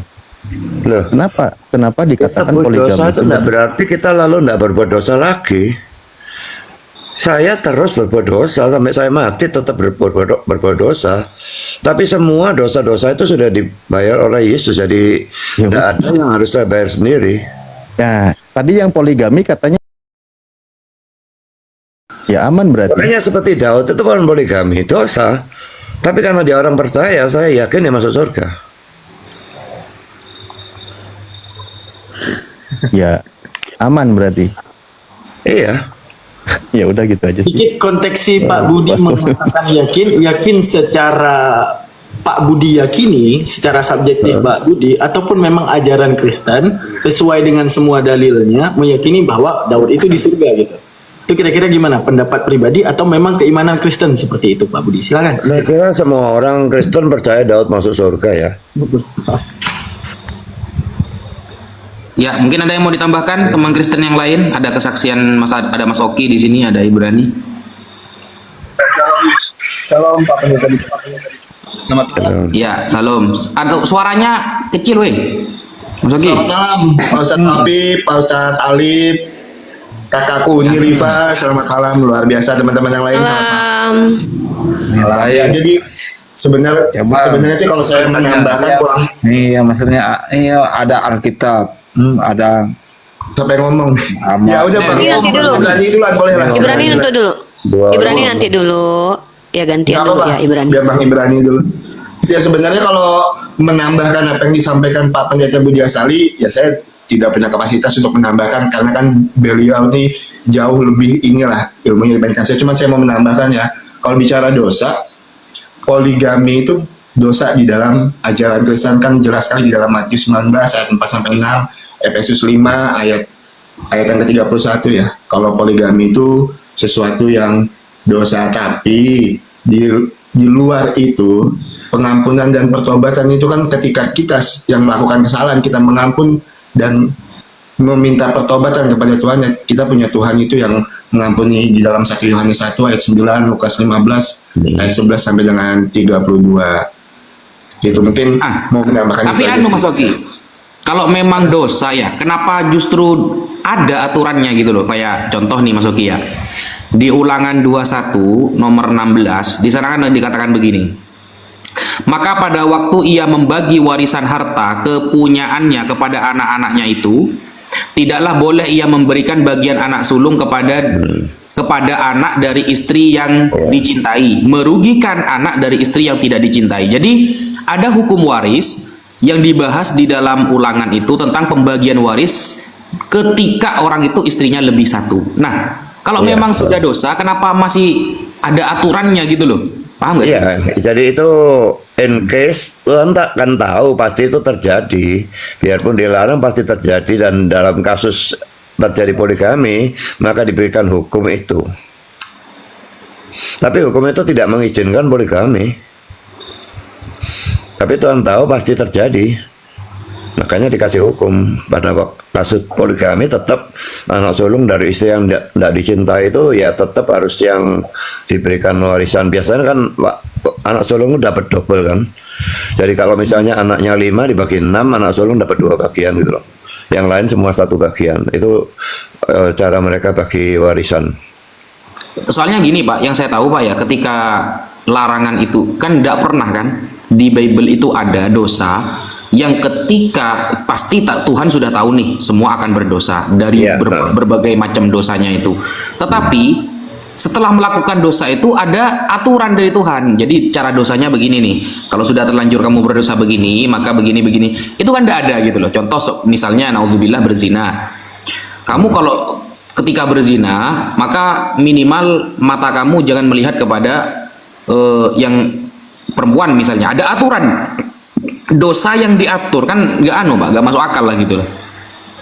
Loh, kalau dosa nggak ada aturannya lalu gimana? Jadi kalau berbuat dosa kan juga ada perintah untuk minta ampun ya kepada Tuhan ya. 1 Yohanes 1 ayat 9 itu. Jadi selalu ada aturannya, kalau berbuat ini apa, berbuat ini apa, ada aturannya. Jadi misalnya cerai itu kan nggak boleh ya, kecuali terjadi perzinahan ya, perzinahan fisik baru boleh menceraikan dan boleh kawin lagi. Tapi kalau tidak ada perzinahan, nggak boleh cerai sebetulnya. Nah, tapi dalam kasus terjadi cerai, ya tetap diberikan peraturan nggak boleh kawin lagi dua-duanya. Lalu bukan karena perzinahan lalu cerai, nggak boleh kawin lagi. Dari teman-teman Kristen yang lain, ada yang mau menambahkan? Sudah jelas ya disampaikan oleh Pak Pendeta Budiasari. Ya sebenarnya saya naik tadi itu mau menanggapi Ibu Yuni tadi, tapi Oke, suaranya kurang bagus. Suaranya kurang bagus. Nah, sebenarnya tadi saya naik tuh bukan mau berdebat atau apa ya, mau menanggapi Ibu Yuni tadi yang membandingkan antara hukuman tadi ya. Sebenarnya tuh nggak boleh begitu juga tuh narasinya ya, karena kan kalau nggak salah tuh saya baru dengar beritanya juga ya, yang Ratu Entok itu kan divonis 4 tahun setengah ya kalau nggak salah, kan sama gitu. Nah jadi nggak ada perbedaan antara mayoritas dan minoritas sebenarnya, cuma mau menambahkan itu aja tadi. Kalau hukum sih ya kita harus apa ya, harus sama-sama sependapat kalau kita punya hukum yang adil sih di Indonesia. Itu aja sih. Siap. Ibrani dibuka mute-nya. Ada yang mau tambahkan Ibrani? Wih, namanya keren kali Ibrani. Bisa nggak Ibrani ini? Pak Ustadz Wapi, tadi ulangan 21 ayat berapa Pak ya? Ulangan 15. Ulangan 12 ya? Ulangan 21 ayat 16. Oh, ulangan 21 ayat 16. Oke, lanjut. Iya, soalnya gini loh, gak masuk akal loh. Soalnya ketika ada larangan zina, larangan mencuri, kan gak ada metodenya setelah itu. Cuma ada aturan gak boleh mencuri, gak boleh berzina. Lah, khusus poligami ternyata diatur sama Tuhan. Kalau nanti kamu istrinya 2, yang hartanya harus kamu adil nih membaginya, jangan sampai timbang. Itu yang pertama. Yang kedua, saya tidak pernah mendengar di dalam perjanjian lama orang-orang yang sudah poligami itu Tuhan mengirimkan wahyu untuk menceraikan. Nah, nggak ada itu.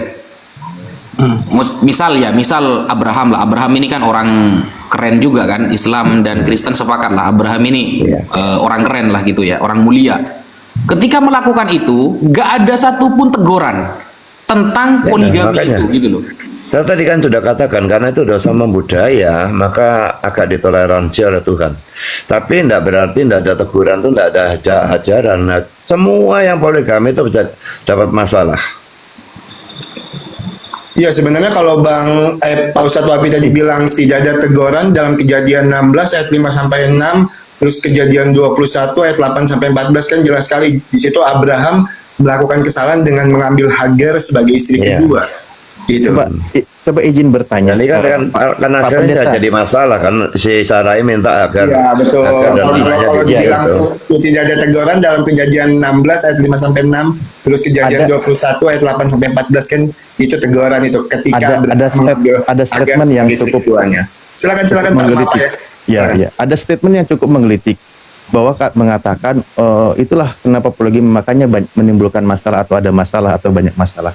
Saya punya pertanyaan, emang yang nggak poligami nggak punya masalah dalam rumah tangganya, Pak?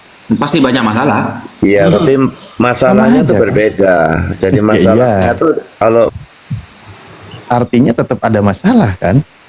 Tetap. Jadi sebenarnya umat Islam yang 3.200 ini ya, kita harus bisa membedakan antara Kristen dan Islam. Seharusnya wanita-wanita muslim mau dipoligami agar kita beda sama Kristen gitu loh. Benar. Oke, boleh sedikit bertanya? Izin? Ya, lanjut.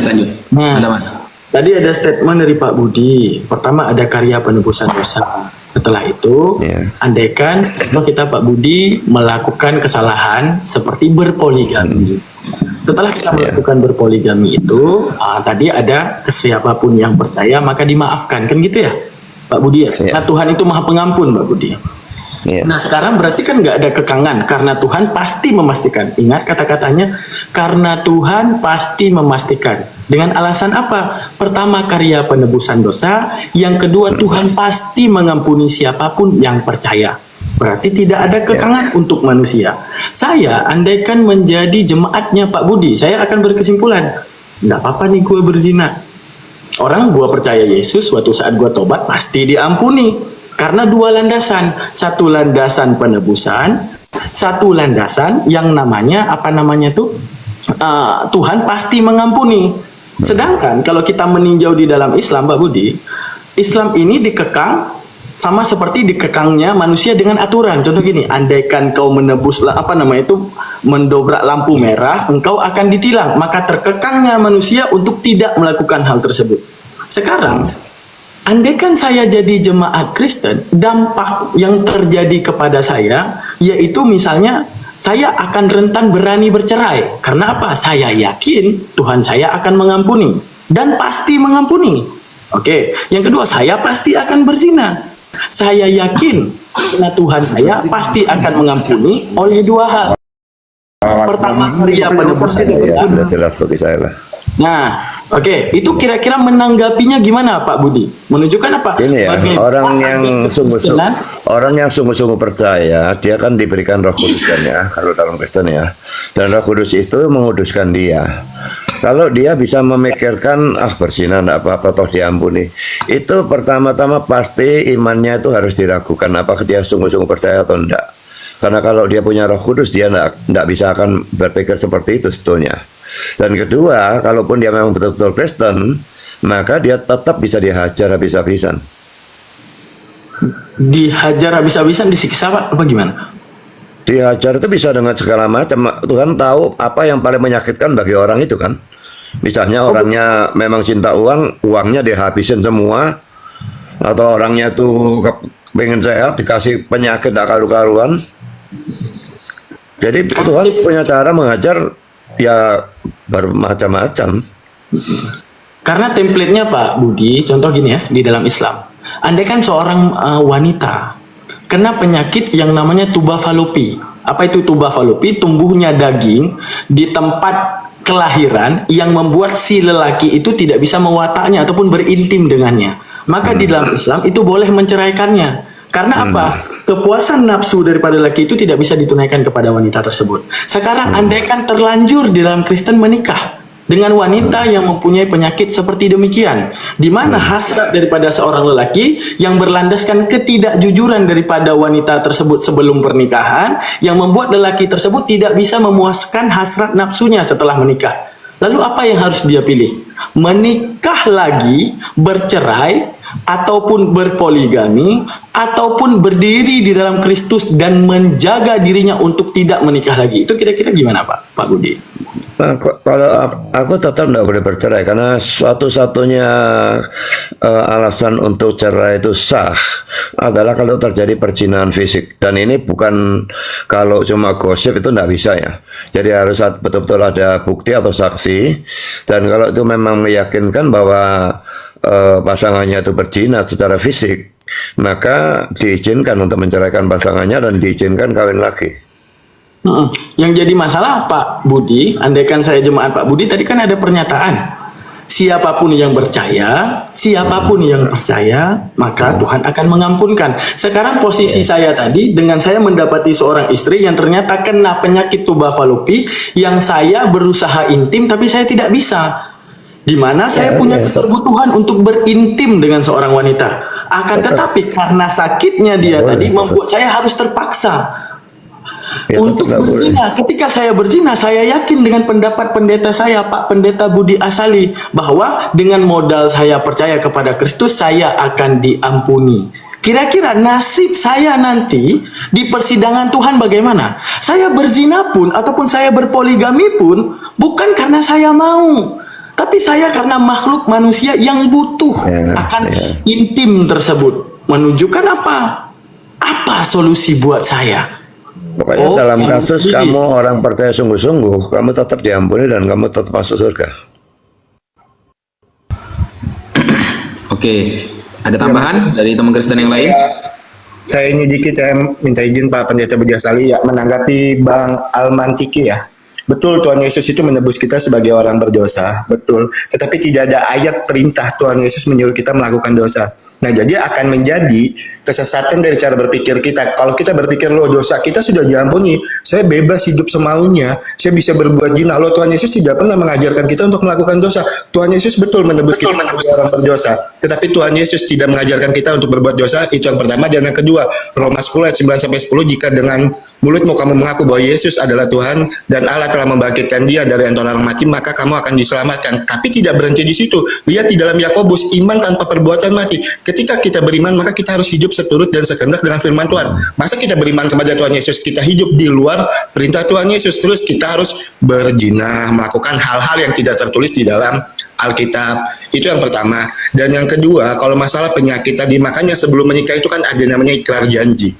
Hendaklah kita menerima istri atau suami kita dalam keadaan apapun. Lah setelah pernikahan, kalau memang istri kita sakit dan keadaannya seperti itu, apa salah satu caranya? Dengan cara kita berzina dan menceraikan dia.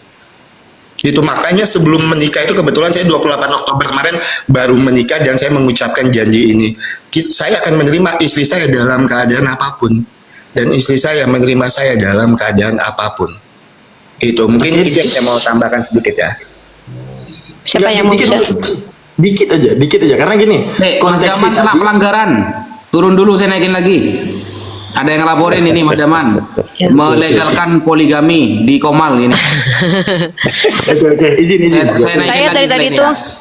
Saya dari tadi tuh mendengarkan tapi tidak terlalu nyambung ya. Cuman sebenarnya saya paling nggak mau kalau ada di Komal Islam kami bertanya. Maunya saya tuh ditanya sebenarnya. Cuman karena di sini yang hadir adalah orang-orang kompeten, salah satunya adalah Pak Pendeta Budi Azali dan juga si Oki juga saya pendiskusi juga. Maka dari hasil obrolan kita ini mungkin saya akan dilanjut. Saya cuma pengen tahu nih. Saya nggak tahu, saya belum pernah menemukan dari dulu diskusi di mana ada pernyataan bahwa poligami itu adalah berzina. Saya nggak pernah tahu ketemu ayatnya. Satu itu, yang kedua, berpoligami itu berdosa tuh saya nggak tahu juga tuh datanya di mana dari Bible. Itu dari Ya, tadi itu yang tuh. aku bertanya-tanya juga. Terima kasih. Nah Uni. itu dia Ustadz. Nah Dulu dalil pernah bicara sama kalau bentar Pak Budi, Uni Rifa ya, tempoh hari di, Ya. di komalnya Ya. Uni Rifa. Nanti kita bahas Pak. Bentar Pak, sebentar. Ya. Itu kan satu tuh Pak. Saya kan legitimasinya dari Bible bahwa karena gini Pak Pendeta, kita nggak bisa menafikan bahwa nabi-nabi terdahulu kan berpoligami tuh. Daud poligami, Abraham poligami, Yakub sendiri pun poligami. Kalau memang ada informasi bahwa mereka di neraka, itu ada datanya loh. Kalau enggak kan dari mana tahu seseorang di neraka atau tidak, kan? Nah, lagi pula, kalau seandainya berpoligami itu berdosa, maka emang kenapa di Kristen ada nggak kaitannya sama selamatan? Kan kalau percaya Yesus mati sebagai penyelamat kan tetap masuk surga.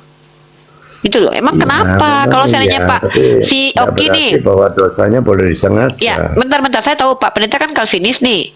Si Oki misalkannya poligami. Lah emang kenapa? Emang bakalan ditampar sama Yesus dia?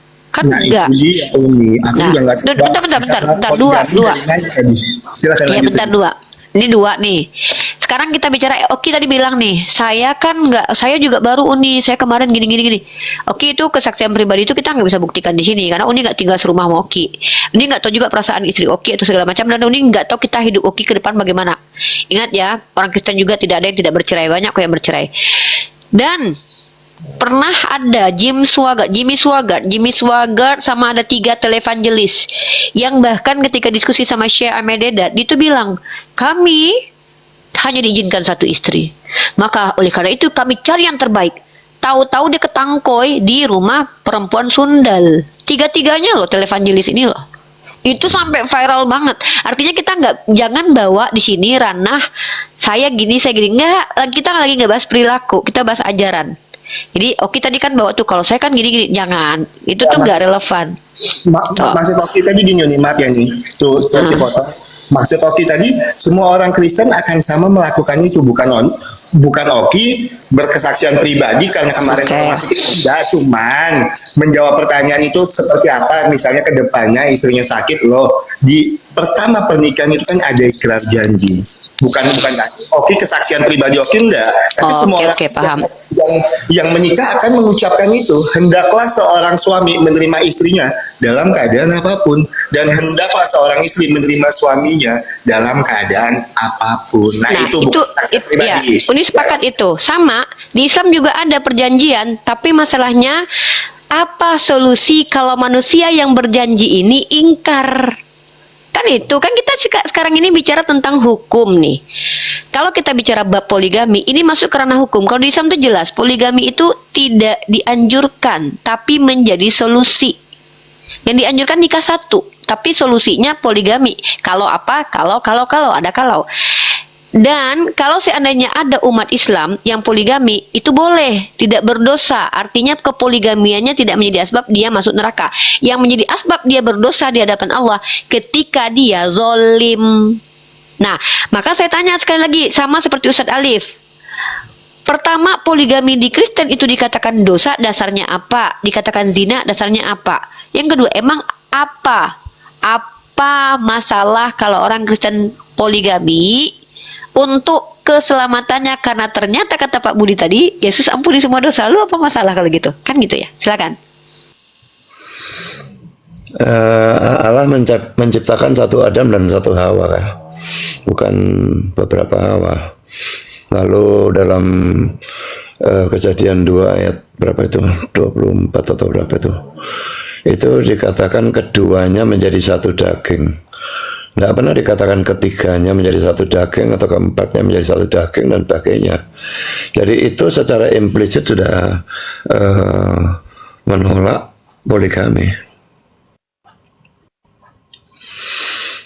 Saya dulu memberikan ayat Roma pasal 7 ayat 2 dan 3. Ini kan tidak mau menerima karena itu poligami. Bukan nggak mau terima. Tapi bukan tidak menerima, cuman kan menganggap itu berlaku untuk Oke lah, nggak apa-apa. Kita hargailah. Mungkin yang lain silakan Ustaz Wafi, Bang Jibril dan Ustaz Alif mungkin. Ini Saya udah itu aja sih. ya. Mungkin Pak Budi tadi bahwa dari perjanjian lama aku tambahkan dalam perjanjian baru ya, Matius 19 ayat 4-6. Jawab Yesus, tidakkah kamu baca bahwa ia menciptakan manusia sejak semula menjadikan mereka laki-laki dan perempuan, dan firman-Nya, sebab itu laki-laki akan meninggalkan ayah dan ibunya dan bersatu dengan istrinya sehingga keduanya itu menjadi satu daging. Demikianlah mereka bukan lagi dua melainkan satu. Karena itu apa yang telah dipersatukan Allah tidak boleh diceraikan oleh manusia. Nah, itu mungkin ayat yang bisa saya tambahkan. Tapi sebenarnya saya nggak tahu pembicaraan masalah poligami ini berawal dari mana. Tiba-tiba saya naik. Nggak apa-apa, nggak apa-apa kita. Nggak, nanti sebelum ditanggapi yang ayat yang dibawa Pak Budi, saya pernah diskusikan. Saya nggak mau mengulangi kembali nanti debat kusir. Yang dibawa Oki, setahu saya konteksnya itu perceraian bukan poligami. Ya sudah, silakan dilanjut yang lain. Ada? Nggak ada? Kan yang lain Ustadz Wafi, Ustadz Alif, Dama. Ibrani ini gak ngomong sama sekali Ibrani. Ini Kristen ini, Mas Ibrani. Iya. Kalau di Kristen ya tidak ada poligami, itu benar. Makanya jangan di dong Ibrani. Kalau tidak ada ya tidak ada, kalau ada ya ada, ya kalau tidak ada ya tidak ada. Ada dalam Kristen ada poligami. Saya tahu ada orang yang poligami. Sorry. Iya, tapi kan iya kalau di Kristen tidak ada untuk poligami. Coba ya. Ada tapi dosa tetap. Iya, makanya jangan melebihkan orang kalau tidak ada. Pak Pendeta tuh Ibrani, Pak Pendeta tuh menambahkan jawaban kamu. Ayat berapa? Saya pernah tahu ada orang yang poligami dan karena dia kaya, karena dia kaya pendetanya menganggap itu perkecualian gitu. Nah, itu lalu yang konyol itu. Aku jadi Habib nanti bisa juga Ibrani jadi Habib. Pakai jubah, pakai sorban. Bismillah. Apa ini? Tadi ngomong apa sih? Kemana nih? Ini mau kemana nih? Ibrani ngomong apa sih? Yang poliandri aja ada Pak, Kristen yang poliandri Pak. Enggak gini loh Ibrani, bentar. Ibrani. Ya, nah ini ya kejelekan Kristen yang awam itu katanya. Iya macam di Alkitab yang menikah lebih dari dua itu ada, yang bercerai Ibrani. Orang kalau lagi ngomong tuh mbok ini dengerin juga. Kalau bicara juga kita ngerti pembicaraan kamu kemana Ibrani. Rusak diskusi kita yang indah ini loh. Ya ampun. Silakan Ya, jadi- ustadz-ustadzku yang lain. Aku nambahin sedikit ya, Uni, ya, 1 menit ya, kurang lebih sedikit. Nah, jadi gini ya, dari narasi Bang Ibrani tadi ya, kalau kita bernarasi seperti itu, sama saja kita tuh apa ya? Kita menutup mata kita untuk hal-hal yang terjadi. Lah kalau kita bicara, apakah ada orang Kristen yang bercerai? Banyak. Banyak ada. Banyak. Itu fakta. Dan kita sebagai orang Kristen tidak boleh menutup mata untuk itu. Apakah ada orang Kristen yang menikah lebih dari satu? Ada. Kita tidak boleh menutup mata untuk itu. Sama saja kita jadi manusia munafik kalau kita bilang, oh orang Kristen itu tidak pernah ada yang bercerai, orang Kristen itu tidak pernah yang menikah lebih dari satu. Nah itu munafik namanya. Tapi kalau kita bicara tentang Alkitab, Tuhan Yesus mengajarkan kita jelas ajarannya. Gitu. Iya, jadi kita fokus ajarannya, jangan fokus orangnya. Ya betul, satu hati. Ya. Kalau orangnya, waduh, kantor yang paling rame di Indonesia, andaikan hari Minggu itu buka, kantor pengadilan agama. Betul. Banyak, apalagi pas COVID kemarin. Itu. Jadi itu kantor yang paling rame itu. Pak Ustadz, tapi aku boleh izin bertanya nggak sih? Ini Ya, nggak ada gimana? maksud apa-apa, serius. Aku nggak ada maksud apa-apa ya. Cuman aku pernah bawa ini dalam ranah diskusi. Aku belum pernah dapat penjelasan yang benar-benar masuk ya. Aku izin bertanya dengan Pak Ustadz Wapi atau Pak Ustadz Alif, kan luar biasa. Jadi gini, aku pernah baca hadis tapi aku lupa ya, karena datanya di handphone yang aku pakai live ini. Jadi gini, Muslim itu dibagi menjadi 73 golongan. Betul. Nah, yang 72 itu masuk neraka, yang satu itu masuk masuk surga. Betul. Kalau nggak salah itu yang masuk surga itu golongan al-jamaah, betul ya? Kalau nggak salah itu ya. Nah, saya mau minta penjelasan itu aja, Ustaz Wafi, silakan. Jadi hadis itu tentang iftiraqul ummah, bukan ikhtilaful ummah ya. Ini bedanya. Kalau ikhtilaf itu perbedaan yang dicintai oleh Allah. Jadi perbedaan itu tidak menyangkut kepada inti pokok agama. Nah, kayak contoh hukum wudhu, sholat, misalnya ada perbedaan pendapat tentang tata caranya, kalau sholat wajib tumakninah atau tidak, itu perbedaan yang disukai oleh Allah karena gak gesekan pada inti agama gitu loh. Nah, ada iftiraq. Nah, hadis yang sampean baca itu namanya iftiraqul ummah, perpecahan. Nah, Islam akan dibagi menjadi 73 golongan. Itu kalimat terakhirnya ya, karena di awal begini, lafadznya begini di awal.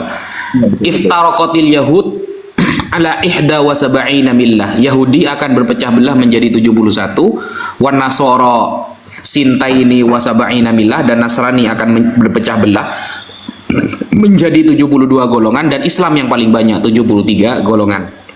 Semuanya di neraka kecuali hanya satu, yang Kristen. Yang Yahudi juga gitu, semuanya di neraka kecuali satu, yang Yahudi, yang benar-benar ikut Musa. Di yang Nasrani semuanya masuk neraka kecuali yang benar-benar ikut Nabi Isa. Di Islam gitu, semuanya masuk neraka kecuali yang benar-benar ikut Nabi Muhammad SAW gitu, Mas. Terima kasih ya. Aku cuma mau nanya aja tuh, soalnya pernah aku bawa diskusi dan itu tidak terjawab sampai terakhir, makanya aku tanyakan ke Pak Ustadz Wapi, bukan mau framing atau apapun, enggak. Silakan dilanjut teman-teman, silakan. Sorry ya. Seharusnya kayak teman-teman Kristen, andaikan Nasrani ini adalah Kristen, seharusnya setuju sih ketika Nabi Muhammad bilang gitu, semuanya masuk neraka Kristen kecuali yang benar-benar ikut Yesus. Bener gak? Iya.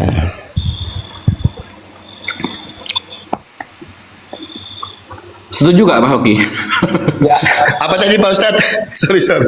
Kan Nabi Muhammad bilang nih, semua Nasrani akan masuk neraka kecuali satu, yang benar-benar setia mengikuti Nabi Isa. Setuju nggak? Ya kalau kita mau masuk surga ya kita harus percaya Tuhan Yesus itu adalah Tuhan dan Juru Selamat. Ya, bukan cuma nabi. Bukan hanya percaya sih, menurut saya percaya kalau kerjaannya ngezolimin orang terus kan percuma. Percuma itu. betul atas pendapat untuk itu. Lanjut. Le pamit ya Le, mau sholat zuhur. Ustadz Alif, Bang Gibril, Daman, Uni Rifa. Di Kanada sudah zuhur, Bunda. Iya baru zuhur. Jazakallah khair semuanya. Assalamualaikum. Insya Allah besok saya ke Kanada, Bun ya. Saya jemput ya. Insya Allah, amin. Ya, Bun. Waalaikumsalam warahmatullahi.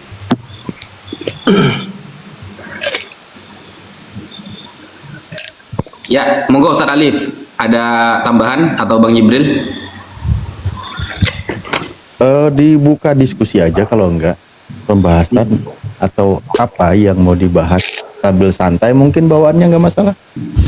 Namun soal yang tadi belum kelar kayaknya. untuk nutup soal poligami aja. Jadi kalau kita baca sejarah dari 19 atau 18 abad sebelum 18 BC itu sampai 9 BC itu ada hukum yang namanya Theodosian Rome. Itu di hukum Romawi memang sebelum Yehosua dilahirkan itu memang mereka punya hukum yang namanya monogami. Jadi dan itu di embrace, diadopsi menjadi hukum kegerejaan. Habis itu satu, kedua kalau memang dari segi statistik, kalau memang laki-laki cuma boleh menikahi satu, itu akan melakukan, itu nggak realistik. Kenapa? Karena dari segi statistiknya berarti sekitar ada 30 juta perempuan di Amerika sendiri yang nggak bisa punya suami. Di Inggris 5 juta perempuan nggak punya suami, di Jerman 9 juta perempuan nggak bisa punya suami. Kalau memang satu-satu, karena rasionya satu-satu. Itu sih penambahannya. Sekian. Tapi jujur, saya paling tidak setuju kalau Mas Jibril ini bahas tema poligami gitu loh. Karena dia belum mengamalkan sama sekali. Setuju, Ustaz. Setuju. Bercanda. Lanjut. Ya, kalau saya mau merujuk kepada yang tadi, apalagi ini menikah aja belum ini. Lanjut Mas Zaman. Iya, lanjut. Misalnya gini, kita kan tahu Tuhan itu maha adil ya, dan Tuhan tuh pasti maha tahu. Ketika Tuhan meng-create manusia dengan segala emosional dan segala psikis daripada manusia tersebut, pasti Tuhan itu paling tahu apa yang paling layak terhadap manusia. Sekarang dalam pembahasan Mas Oki tadi membahas masalah ya ada perjanjian di awal sebelum pernikahan. Ini masalahnya, jikalau ada memang perjanjian kita harus setia terhadap pasangannya sebelum kita menikah. Masalahnya si pasangan tidak mengaku bahwa dia mempunyai penyakit seperti yang saya bilang tadi, tuba falopi, tersumbatnya saluran kelahiran, sehingga kita tidak bisa memuaskan hasrat di situ. Lalu di mana keadilan Tuhan? Saat kita harus bertahan, akan tetapi kita nggak bisa membantah psikis kita yang di bawah itu bahwa dia berketerbutuhan terhadap hal tersebut. Untuk menunjukkan adakah ranah solusi daripada Tuhan terhadap keadilannya. Misalnya terpaksa saya harus mengambil jalan zina, ataupun terpaksa saya harus mengambil jalan poligami. Apa? Kan di barat sekarang hukum pelangi LGBT. Misalnya terpaksa melakukan hal tersebut. Karena keterpaksaan itu di alam persidangan Tuhan, misalnya dikatakan, engkau adalah hamba yang berdosa. Kenapa? Karena kau melakukan perzinahan. Tuhan, aku tidak punya pilihan lain. Bukankah engkau maha mengampuni? Bukankah karya penebusanmu itu nyata? Lalu kira-kira bagaimana sistem keadilan Tuhan di alam kebangkitan dan di alam persidangannya? Akankah semua zina itu dimaafkan? Akankah semua poligami itu dimaafkan? Karena ingat, yang kita tahu ya, adanya perintah dan larangan dan konsekuensi di balik pelanggaran perintah itu untuk mengekang kita agar taat dan patuh dan mau melakukan. Andaikan hal tersebut tidak ada, seperti konsekuensi Pak Budi Asali mengatakan tadi bahwa siapapun yang percaya semuanya dimaafkan. Dengan berlandaskan dalil yang seperti itu, maka saya berani untuk mengambil langkah untuk melakukan segala sesuatu yang melanggar perintah Tuhan. Lalu di mana keadilan saya? Tuhan untuk diri saya, Pak Budi. Untuk diri saya yang senyatanya saya beriman kepada Kristus, bahkan saya tidak mau bercerai, tapi saya memilih langkah zina karena saya tidak bisa membantah saya manusia yang memiliki psikis berketerbutuhan untuk, mohon maaf kata-kata saya, seksual. Izin Pak Budi, lanjut. Atau Bang Oki? Saya itu nikah hampir umur 37 ya. Dan sampai umur 37 itu saya tidak pernah satu kali pun melakukan hubungan seks. Padahal itu kan masa apa ya, masa tinggi lah nafsunya ya. Dan ya terus terang saja masturbasi yang dilakukan. Jadi memilih itu juga dosa, tapi dosa yang lebih ringan daripada betul-betul melakukan perzinahan. Boleh disimpulkan Pak Budi bahwa berarti ya udah daripada bercerai masturbasi aja gitu ya Pak Budi sampai selesai mati gitu. Dalam bahasa Inggrisnya the lesser of two evils ya. Jadi yang lebih kecil dari dua kejahatan. Oh, dafa mudarat Ustaz Wafi. Masuk sih. Ada sih di Islam kayak gitu memang. Daripada zina, masturbasi. Iya, mau diapakan? Oke. Saya kira orang laki yang bahkan sudah menikah pun masih masturbasi kok. Ada memang. Oh, iya. Bukan ada banyak. Wah, nggak tahu saya itu. Saya pernah apa ya, kayak ada semacam apa itu ya, jajak pendapat atau apa gitu loh. Jadi buat si pelaku masturbasi ini kan dosa juga ya Pak Budi ya. Lalu di alam penghakiman Tuhan dia dimaafkan. Iya. Kalau dia sangat menginginkan terhadap wanita misalnya, ya tetap. Gini, saya tadi kan bilang Pak Budi, di kekristenan seperti kira-kira Daud itu kan, Daud itu ngambil Bathsheba itu kan perzinahan, lalu diambil sebagai istri, bahkan suaminya dibunuh, tapi dia tetap diampuni karena dia beriman. Tapi dia kan memang juga menyesali dosanya ya. Jadi tetap ajaran Tuhan itu tetap ada, tapi pedang akan terus ada dalam keturunanmu. Ada sama-sama punya sifat penerima tobat gitu ya. Ya. Nah, ini Naira Lek ini cewek apa cowok ini? Naira Lek. Halo? Enggak, soal tadi Ustaz Wafi ya. Soal tadi Ustaz Wafi, saya belum tahu masalah gini. Apa namanya tuh? Cewek. Ya, ada yang mau ditanggapi? Naira Lek tentang tema poligami dan monogami, apa yang Anda tanggapi? Belum, mau dengar dulu belum. Oh, saya kira dia mau nikah. Dia muslim atau non muslim? Muslim apa non muslim ini Naira Lek? Muslim. Oh, Assalamualaikum warahmatullahi wabarakatuh. Assalamualaikum. Kalau muslim salam dulu ya Naira Lek ya. VP di sini tadi VP minta naik apa Mas VP? Oh oke. Gua naik karena ada Jibril aja. Jadi gini. Ini saya muslim apa non muslim? Kafir. Oh, gua Kristen dong. Gitu. Oh iya. Lanjut, jadi gini. Gua senang dengan statementnya tadi Uni Rifa. Kristen kan kalau berdosa diselamatkan Yesus, betul. Kristen kalau berdosa, kalau percaya dan dibaptis diselamatkan Yesus, betul. Pertanyaannya, kenapa orang Kristen tidak mau poligami? Pandangan saya ya, karena kami melihat kejadian Abraham. Karena jelas di Kejadian 22 ayat 3. Saya bacain boleh?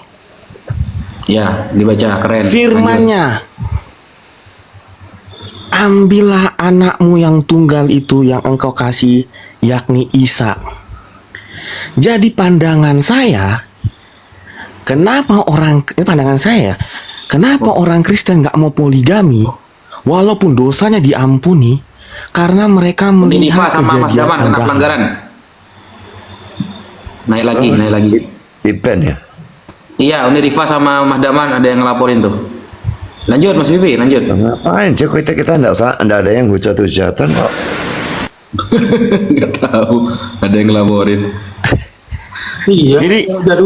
Jadi gitu Bang Jibril. Nih, lo minta gue tanggapin kan? Udah? Coba tadi kejadian berapa? Jadi gitu. Kejadian 22 ayat 3. Oke, kita baca Jadi ya. itulah alasan. Kejadian 22 nomor 3, Abraham yang bangun pagi-pagi menyiapkan kayu bakar. Salah lo. Bukan. Ambillah anakmu yang tunggal itu. Bukan Kejadian 223 itu. Kejadian 22 ada yang Ishak Ishak suruh ayat 2, persembahkan itu.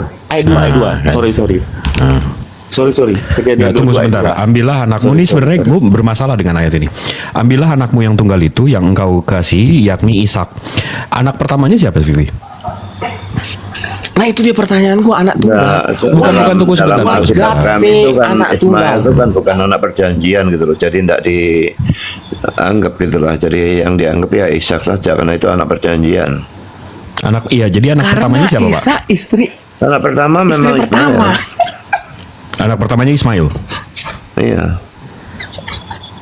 Tapi yang lahir istri pertama, siapa? yang lahir pertama siapa? Iya, Ismail. Bukan Bang Jibril, istri pertama Ismail siapa? kan? Berarti tunggal ya? No, istri Kalau tunggal, pertama.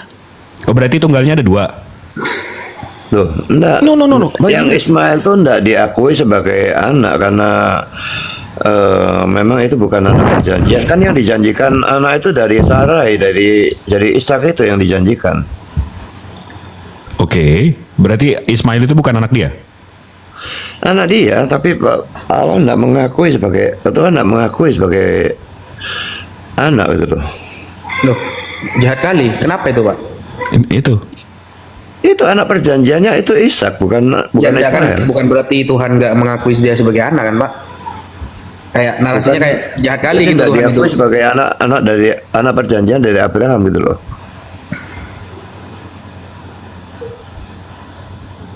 Lanjut. Iya, jadi tunggalnya 2, Pak.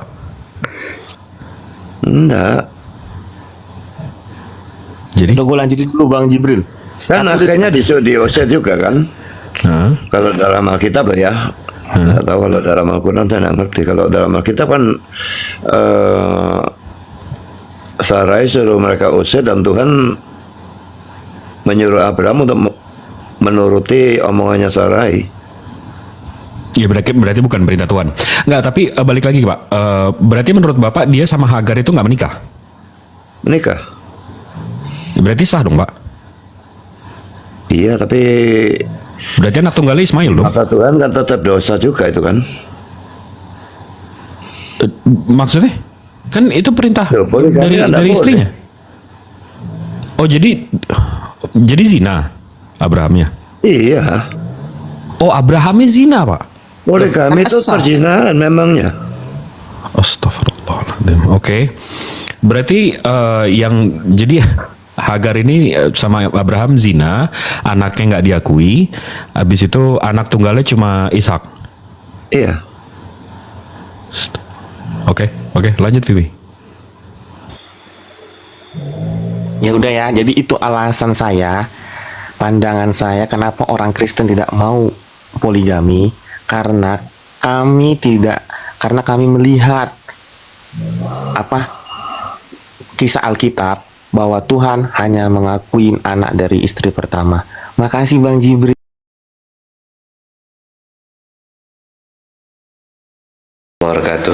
Waalaikumsalam. Berakhir sudah diskusi dan debat para apologet Islam yang telah memberikan kita ilmu dan pengetahuan tentang ajaran Islam dan ajaran Kristen. Semoga ilmu yang kita dapat dari diskusi ini dapat membentengi kita dari permutatan yang mana pada saat sekarang banyaknya misionaris mencari muslim yang awam untuk dimurtadkan. Saya akhiri video ini, terima kasih kepada saudara-saudari muslim semua yang telah mengikuti diskusi ini sampai habis. Sampai ketemu lagi dan nantikan video-video diskusi dan debat apologet Islam selanjutnya. Assalamualaikum warahmatullahi wabarakatuh.